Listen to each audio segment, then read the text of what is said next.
WJR.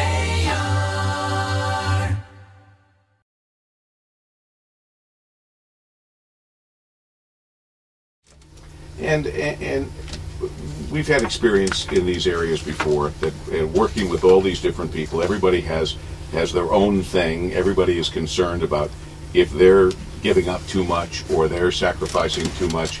I think we're at a point now where we're all sacrificing to the limit, and we have to. And I think because of that, that should maybe help us get everybody under the same tent. There have been times in the past where, and David, you wouldn't know this, but because you're a newcomer, right, really, but that year went by very quickly, didn't it? It sure did. But Doug certainly knows that there were different groups, different organizations, and they were going to fix Detroit this way, and these folks over here were going to fix Detroit this way, and these folks over here were going to, and I'd get confused doing the interviews, because now, are you with that? Who's doing, it would be confusing. And frankly, some people would be duplicating their efforts, and some people wouldn't. And somebody, maybe it was you, Doug, that said, "Stop, everybody! Let's all get in the same room and get on the same page.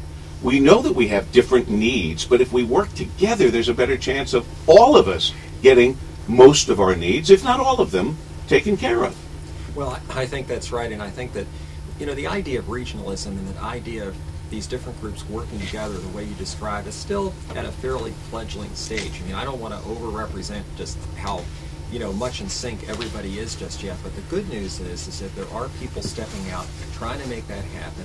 There are leaders really trying to encourage it, and I think the one thing that I would be remiss if I didn't say is that how important it is right now, and you do this all the time, Paul, but for people like you to give encouragement and support to that type of philosophy and that type of direction, because it's so easy to get cynical in this community, especially right now with the economy being what it is and things going on, that you can really get down on yourself. But there are good things happening, like the ones that we're describing, and I think we need to lift those up and give people in this community a sense, as David did when he first arrived here in Michigan, which is there's a bright future, there are a lot of great jobs that are open, there's a lot of great businesses that are expanding. Yeah, it's probably not enough yet to make up for all the auto losses that we're experiencing, but it's not as though good things aren't happening, and we need to make sure that we stay focused on getting more of that for our future. What website would they go to, Doug, for Detroit Renaissance? For example, I presume that your listing of short-term actions, the recommendations that you feel can be implemented in the short term that will provide a basis for additional structural reforms that are being proposed by Detroit Renaissance. I think it would be very helpful if people could actually read those, kind of digest them, and understand exactly what you're trying to do, and maybe even weigh in with other ideas. Yeah, all they have to do is go to our website, which is DetroitRenaissance.com. Very simple, and when they go there, they'll see a section of news and reports, and if they click on that, they'll see the principles that we talked about for state structural reform, and there's a whole wealth of other information there too on 1D and the work that we do in terms of promoting economic development, all of our board members, links to all their companies, so it's a good site for information. It sounds like it'd be a very good site. And open, I think very open to other questions, comments from anybody that would have them. I mean, we're not always, we don't always have the right answer, and if there's a better way to fix this mousetrap, let's hear it. Hey, and, let me tell you something. Stranger things have happened. I have in my briefcase there, and unfortunately I don't have the time to go through it as quickly, and because there's so much going on, but in that briefcase, I remember just from today's stack of stuff that I went through, a gentleman who's been in the auto industry, who none of us know, we wouldn't know his name, has come up with what he thinks, based on his experience, his number of years in the industry, a plan that can help the American automotive industry. And it's maybe 20 pages long. He spent a lot of time on it. I will read it, and he may have the answer. Answers come from stranger places. It's why Walt Disney had the wisdom to have an idea board, and that is, if they had a problem, and they probably didn't call it a problem, but if they had an issue or an idea, they put it on the wall, and anyone and everyone could add to the board. And it could be the person who came in and swept the floors that night.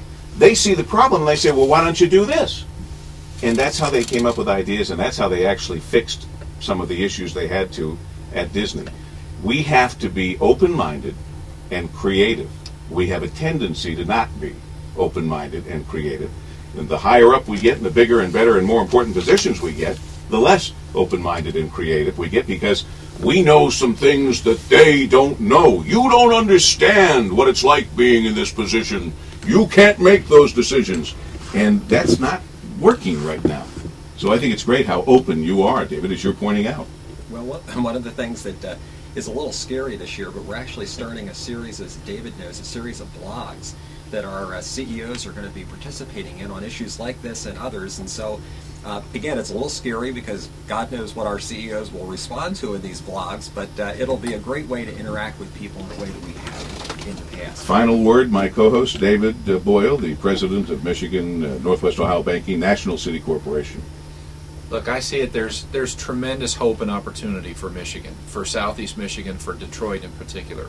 It's got all the tools, got all the assets that it needs. It needs the leadership to step up and move this thing forward. And I would tell you, let's look at the glass half full, not half empty. Excellent advice. Doug Rothwell, always a pleasure seeing you, having you on our program.